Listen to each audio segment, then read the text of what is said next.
Comelec, simple lang ang panawagan ko sa iyo, Chairman George Garcia. Maglagay ka lang doon sa Annex B ng Resolution 11098. Sabihin mo lang doon isang sentence.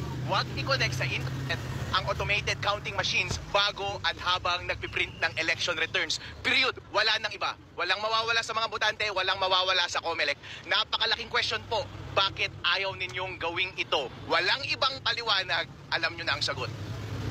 So nakikiisa po tayo ngayon sa grupo ng Nakikiisa po tayo sa grupo ni Father Robert Reyes para sa isang tapat na eleksyon ngayong 2025. Sir, pa-explain lang. Yung sabi nyo, kumbaga, wag i-connect doon sa may internet yung habang inaano yung process. Bakit po, attorney? Kasi kailangan nating i-assume na ang mga automated counting machines ay corrupted on the election day.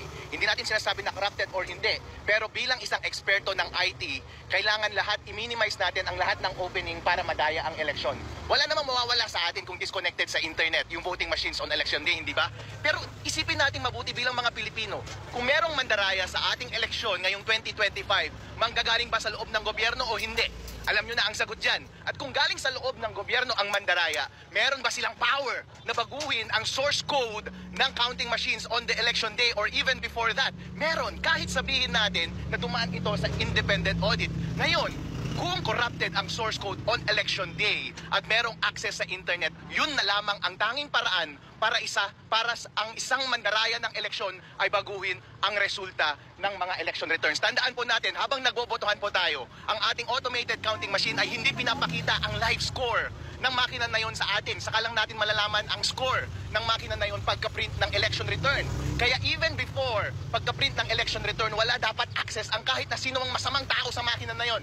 Dahil kapag may access ang masamang tao sa makina, baka yung lumabas na final score ay hindi yung totoong score na ibinoto ng mga taong bayan dun sa makina na yon. Kaya ang suggestion ko lamang is, i-print natin yung election return na walang connection sa internet para yung lumabas sa election ng return ay yung totoong boto ng taong bayan. Pag hawak na ng mga watcher yung election return, malamang yung counting machine, pwede mo nang i-connect sa internet at ipasa niya na yung final score na yon doon sa servers ng Comelec. Malamang hindi na magkakaiba yung hawak ng mga watcher at yung servers ng Comelec. Yun lang, Chairman George Garcia, wag nating i-connect sa internet yung automated counting machines bago at habang nagpiprint ng election returns. per se, yung paggamit ng automatic counting machine, hindi ho kayo tutol doon? Hindi ako tutol doon, sir. As a matter of fact, bilang mga eksperto ng IT, lahat po tayo ay magsama-sama dito sa exercise na to, election. Lahat po tayo ay may obserbasyon na kahinaan sa ating sistema. Hindi natin mape-perfect ito. Merong kamalian na mangyayari. Pero sa lahat ng naobserbahan natin, na kahinaan na pwede nating itama, pwedeng itama natin. Kasi wala namang mawawala sa atin eh. Pareho lang tayo, Chairman George Garcia, na ang hangarin ay palakasin at patatagin ang integridad